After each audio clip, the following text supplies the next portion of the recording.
Today's episode is sponsored by PINpoint. Visit them at pinpointinfo.com. Aerospace and defense manufacturing. Machines and automation. Additive manufacturing. Smart manufacturing. The global manufacturing economy. Welcome to Advanced Manufacturing Now, the podcast for manufacturing professionals, powered by SME. From the design screen to the shop floor to final assembly, we drive the conversation about making manufacturing smarter by connecting people who are passionate about manufacturing. Hello, and welcome to Advanced Manufacturing Now, the podcast for manufacturing professionals. Make sure to like and subscribe to get new episodes delivered to your feed each week. I'm Amy Bryson, contributing lead editor of Manufacturing Engineering and Technology magazine. Today, we'll be talking about ways to drive manufacturing performance. And I'm joined by Rob MacMillan, chairman and founder of PINpoint Information Systems. And Rob is an entrepreneurial-minded leader. He has more than 3 decades of experience in both establishing and growing business in the manufacturing sector. He has a degree in mathematics, and he's passionate about the creative process of development, marketing, and sales of PINpoint's MES platform, helping companies achieve manufacturing excellence through strategic implementation. So Rob is a great person to have for this topic. Thank you for joining us, Rob, and welcome to the show. Amy, thank you for having me. I'm excited to delve into this big subject. Just as a means of introduction, again, my name's Rob MacMillan. I have been working in the manufacturing space my entire career. I sort of landed here by a complete accident. Just happened to bump into the right recruiter at the right time. I found myself working with automakers, and I just got intrigued by the whole subject of manufacturing, and I've been working within that discipline ever since. That's really cool. And I hear that more and more, that people kind of, happenstance into their career paths, and it's very serendipitous. But I'm really interested if you can share a little bit more with our listeners about, the origin story of PINpoint. What inspired you to start a software company focused on specifically driving manufacturing performance? Yeah, sure. PINpoint grew out of another company that I owned. I was in the business of providing assembly equipment to automakers and other tier 1 manufacturing companies. And, the promise of this equipment was better performance. And I learned early on that equipment alone just could not get the job done. That it required something else. And I had this idea that software was really that coordinator that was required to actually deliver on some of the promises of the sophisticated equipment we were selling. So, and that really came to fruition through the automotive outsourcing trend of the 1990s. GM, Ford, and Chrysler were still the big three. They started to outsource the assembly of major components like instrument panels and seats to lower cost, non-unionized companies. And all of a sudden, facilities started popping up in cornfields around North America. And companies that were largely in the logistics business, trucking companies and other things, all of a sudden were tasked with trying to build 60 sophisticated modules an hour, ship them in reverse order, deliver them just in time to a final assembly plant, so that they could be unloaded at exactly the same time that a vehicle was coming down the line. So, and remember, this is in the technological context of the 1990s. So we didn't have a lot of the things that we take for granted today. So that was a very tall order, and this was also kind of the ultimate high stakes game. These manufacturers had to perform, or they paid significant penalties.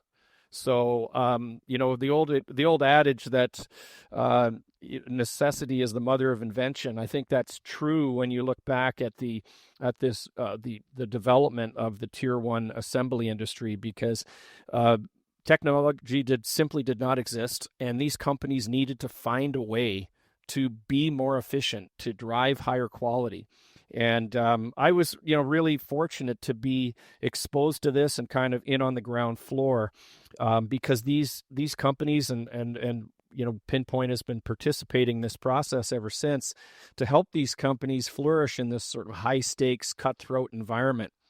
So we learned a tremendous amount through in the early days working with these companies and helping them survive. But we learned, a couple of things that I think are worth sharing with the audience. This is when we became passionate about quality and efficiency. And it seems almost ridiculous to state that that's the common currency of manufacturing, because what else would manufacturers care about? But this is really where companies had to perform or they perished. And I wish more companies had that mentality today. It isn't as common as you would like. But probably the most enduring lesson we learned was that what these companies really needed to survive and flourish in this environment was exactly what PINpoint needed to be able to scale our business and grow. And that was an out-of-the-box product that was capable of managing this chaotic environment of the plant floor in discrete assembly plants, but provide this in a way that was user-friendly enough that the average person in a facility like this could use it in a way sort of similar to Microsoft Office. That would, allow people across all disciplines of a manufacturing operation to modernize how they approach their daily responsibilities. And while we couldn't really pull it off at the time, we had to wait for technology to align and a few other things to come to fruition. But that was something that we identified early on, and that's really, what defines PINpoint today, is that we are the company that started this movement. And we have the most mature, most comprehensive, most feature-rich, out-of-the-box product that can be deployed in a wide variety of manufacturing environments to deliver higher levels of quality and efficiency. Thank you for sharing that. It's such a cool story, and I love that you liken it to Microsoft Office. Reducing complexity, something that is user-friendly, that just becomes a part of how you live your daily life, and in this case, how you work. So that segues me into my next question, which is really around this whole notion of digital transformation. I mean, we've been talking about this for a long time, and we're still talking about it because it's hard. And so many manufacturers fail to realize its true potential, even when they have the best intentions and sometimes, really comprehensive plans. And since you have a unique background and a unique vantage point at PINpoint, working closely with a host of global manufacturers, I'd love to hear from your perspective about some of the biggest headwinds and challenges you see holding manufacturers back from achieving real digital transformation. Oh, wow. Yeah, that's a big. You can break that apart. Yeah, no, that's a big subject, and probably one of my greatest passions, to be honest. And I'm passionate about it because it's holding so many companies back from being more successful, and that I think there is some sort of common sense language that can be brought to this that might help people. I really believe that the primary issue is the lack of credible thought leadership. What exactly do you mean by that, Rob? Well, let me try to explain. I think it really, when I say lack of credible thought leadership, the way it manifests itself in a lack of a methodical plan that is capable of driving sustainable change. Headlines like digital transformation and Industry 4.0, they provide the hype, but they don't provide the substance. And, you've already mentioned driving manufacturing excellence. It's really hard. And slogans just don't get it done. And I just find that way too many companies come to this conclusion that digital transformation is somehow all about buying shiny objects or technology that comes with a promise that it'll solve all their problems. And this mentality leads to disappointment every single time.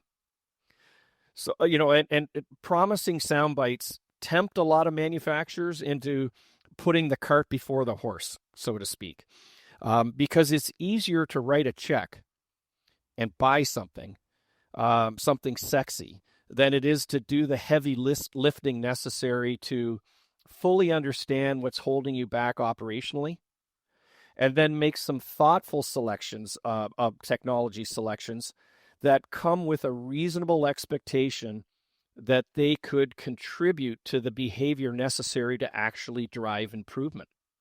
And unfortunately, the good old thoughtful process engineering necessary to build a credible plan is not seen today as sexy and progressive, and maybe not even in line with slogans like digital transformation. But it always provides the foundation necessary to support a credible plan to path to improvement. And by far the most common issue is that companies don't have the resolve to dig into this fundamental element of understanding and being honest about what they do and don't do well, documenting it, and then just building a credible plan to drive some real change. And how is it that you work with customers, potential customers, to help that process, the documentation, the really truly understanding what's working, what's not working, what to do more of, what to do less of? Sure. I mean, we have a methodology for doing this. You've got to start somewhere, and you've got to take some baby steps. So we typically help them create a path to some incremental transformation, maybe starting with something as simple as just digitizing work instructions, and stepping off the curb, but doing so with the accepting that they need a path towards more sophisticated solutions. So you don't want to be boxed in technologically by selecting a work instruction platform that can't support the next step, which is because ultimately work instructions are just a suggestion. We need to be able to move into methodical process control so that we can drive a repeatable result. That will then inform it, create the data necessary to start to provide us with the sort of metrics-based evidence to start to drive change. And until we get to the point where we have that data in our hands to prove to our customers why they need to change, that can be a very difficult step to take. Great. I want to dive a little bit deeper into that piece. But before that, it seems like you work, your work with various manufacturers is really of interest to our listeners who represent many manufacturing sectors. I'm wondering if you're seeing, best practices or commonalities from industry to industry that, our listeners can learn from, or what do you see there in terms of those commonalities? I think most of the credible standards and benchmark in industry have their roots in automotive. They are the most successful adopters of technology. It's made somewhat easier by their nice linear conveyor-driven environments and that sort of thing, but they have led the way in making technology work for them. They were doing things 30 years ago that many companies are attempting to do today. They also made disciplines like Lean and the Toyota Production System popular, and they have proven that this kind of discipline can drive results.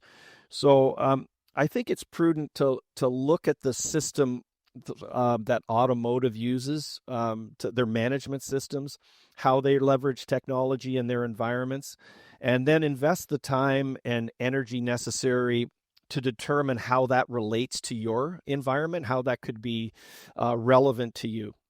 But also being careful of one thing, because lots of companies that I meet try to convince themselves that their environment is special or they have challenges that nobody else understands. And I honestly think this is an excuse for not studying what they do well and what they don't do well within their environment, and looking for solutions that other people are using successfully to solve those issues. So that's really good insight. Thank you for that. And let's jump back into what it does take to make digital transformation successful. You just pointed out that it's not just about the technology. It's about the process, the people managing the process and getting on board to change, essentially. With so many manufacturers maybe launching initiatives and maybe stop and start. What's really required to turn efforts and investments into these measurable gains, not just in quality and performance, but just in terms of, becoming much more competitive in this extremely volatile marketplace? Yeah, that's a fantastic question. And again, one that I could bore your audience probably for hours on. But the short answer is culture. Digital transformation, in my opinion, is not about technology. It's about changing culture. And I would point to, Toyota in the early days when they were building vehicles in Japan. They had a very structured and regimented culture and gained the reputation of producing the highest quality vehicles in the world. And they used paint marking, paint daubers like you would use in a bingo hall to track certain things. So I think that's an example of how strong culture can lead to incredible results. Now, we have a different culture here in North America. So what we want to try to figure out is the right mix of technology that can support that sort of culture. And if we can do that, you're absolutely on the right path. Culture and discipline gives us the ability to create a robust data set. Chaotic data sets don't provide much value, but data sets that are the byproduct of repeatable process and good plant floor discipline will give us the foundation we need to take action.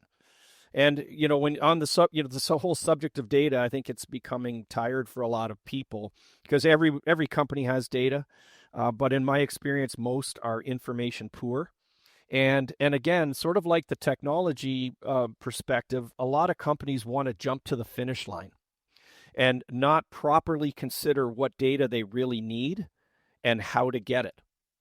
And because this requires that same methodical mentality that we've already discussed around other aspects of the transformation journey. And again, it starts with studying your process and learning what those opportunities for improvement could look like. So, so that you can purchase technology that's thoughtfully selected with a expectation that it's really going to impact performance. And only then can you really hope to have the data necessary to fully understand what's happening on the shop floor. And that's what can provide us with the necessary evidence to develop the resolve to change the culture in a way that can lead to better results. And in short, there's just no shortcuts. As much as everybody wants to find the silver bullet, I really believe it is this methodical pursuit of culture change that ultimately leads to success. Yeah. I think that's also a piece you mentioned at the top of our discussion, just the complexity in people. Maybe they understand they have a ton of data, but they just don't know where to start to understand which is the most important, where to connect systems, what to do with the data. They may have a perception about what's functioning or what's working well or areas to improve, but that might not be supported by the data. So people may have data fatigue in terms of talking about it, but I think that as it relates to understanding it and being guided expertly down this path versus a one and done, as you mentioned, it's more of a marathon and not a flip of the switch. I'm interested in your perspective on, once you're on this digital transformation path, how do you take it to the next level? How do you connect all those dots and really start to feel good about your investments and the time and the commitment to changing the culture? Another great question. I really think it starts with the culmination of some of the things we've already talked about.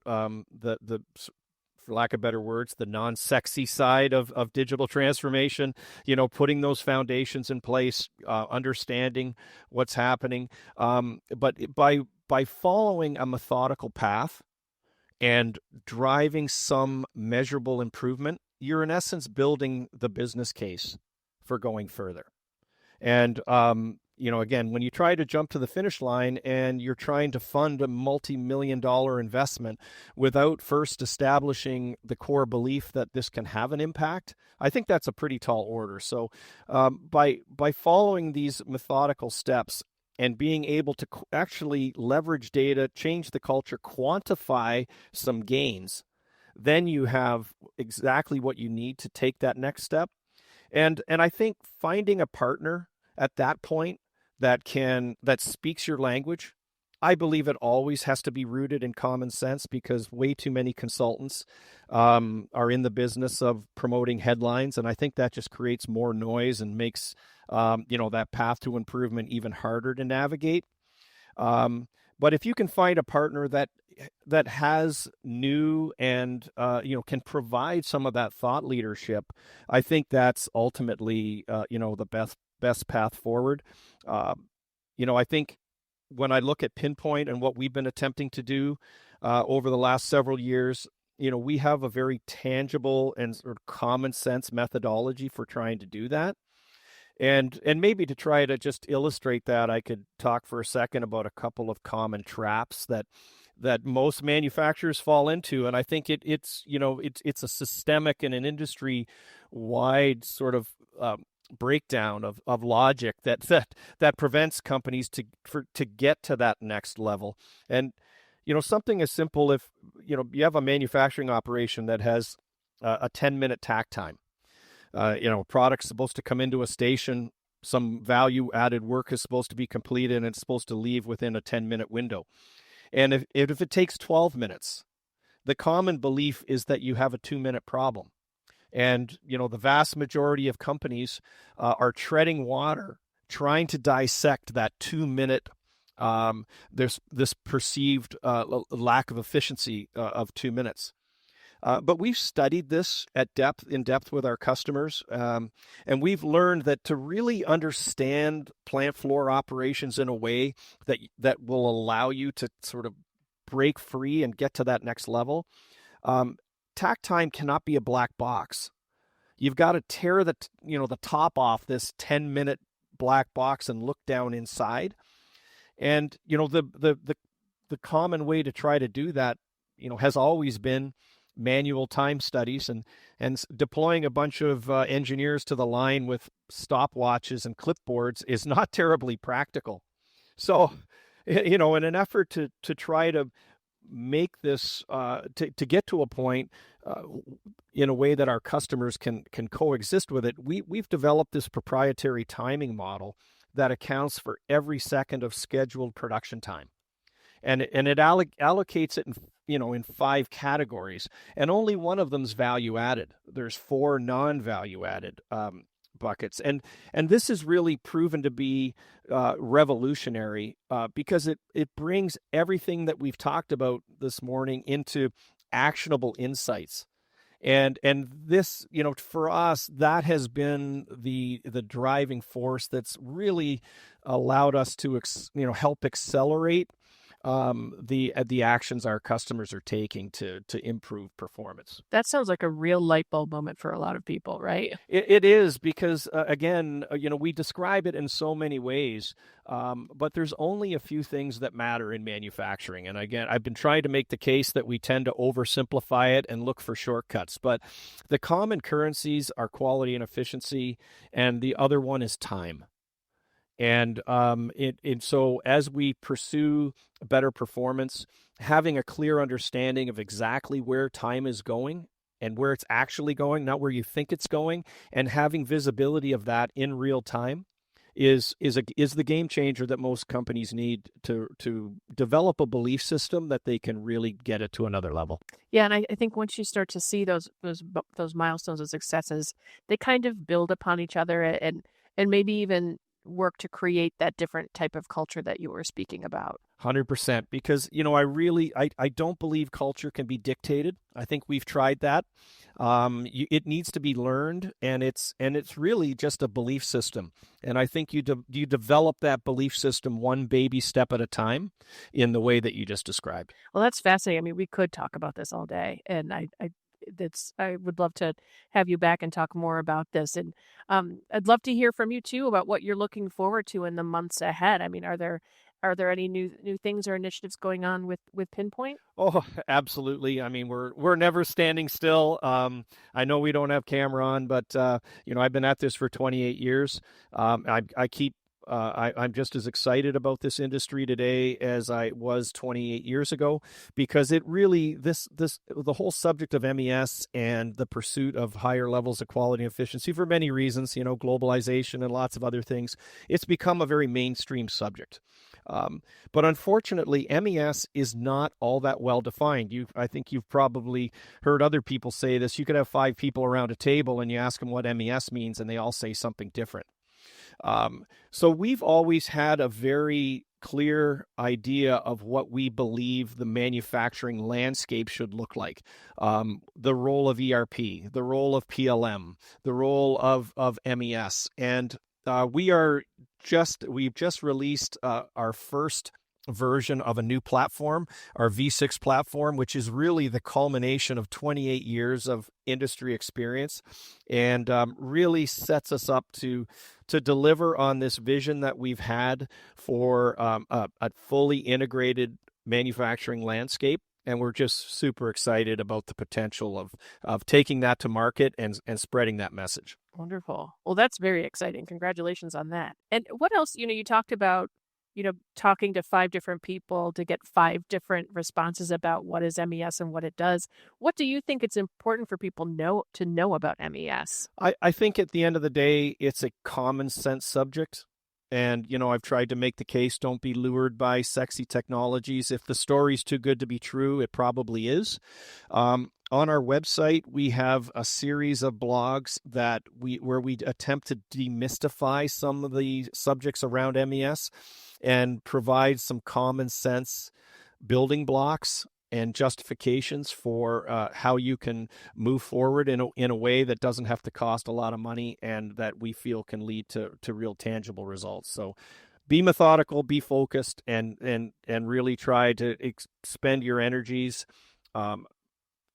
impacting the things that can actually lead to higher levels of performance. Yeah, that's great. And if people want to learn more, check out that blog. Where should they go? What is the website? It's PINpointInfo.com. And I think you'll find there's not only a pretty big selection of blogs, but there's also a series of videos and things that are, because I think that there's been some real disservice done in the MES industry by turning it into something that's so technical and that you need to be an IT professional to be able to comprehend. That's simply not the case. The whole motivation behind our out-of-the-box product is to put the power of the MES system into the hands of the people that need it. And in order to do that, it needs to be sensible. It needs to be approachable. Needs to be something that the average manufacturing person can understand and be able to get value from. So we've really tried. We're really focused on trying to demystify things and bring that message to the market. Yeah, I've spent some time on that site, and it really the information on there is delivered in a way that does cut down on some of the complexity and breaks it down into actionable, like kind of go-dos or homework assignments for people when they're interested in learning more about MES, as well as how software-based solutions can really help improve your overall operations. So Rob, is there anything else you think is important for our listeners to know? I hope I've covered the subject the best I can. I really I just think that if you can stay focused on what the credible path to improvement is, it shouldn't be something that's hard to understand. It should be common sense, and if it's too technical that you just can't get your head around it, I think there's something wrong.